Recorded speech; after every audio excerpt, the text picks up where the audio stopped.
আলাইকুম। এই মুহূর্তে আমরা দেখতে পাচ্ছি জাতীয় প্রেস ক্লাব প্রান্তরে খানকায় বীর, রাজপথের বীর, শাহপুর দরবার শরীফের গদিহীন আলা হযরত পীর সাহেবকে আগমন করেছেন। আগমন করে আমাদেরকে দণ্ড করেছেন। আলহামদুলিল্লাহ সকলেই এই ভিডিওটুকু যেখান থেকে দেখতে শেয়ার করে দেবে ইনশাআল্লাহ।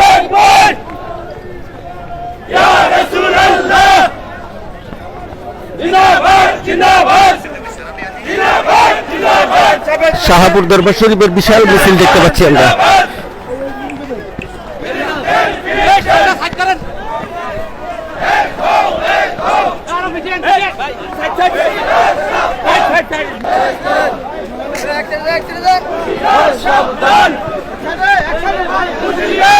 আমরা দেখতে পাচ্ছি বিশাল বড় গণজামায়াত মিছিল শাহপুর দরবার শরীফের পক্ষ থেকে। আলহামদুলিল্লাহ।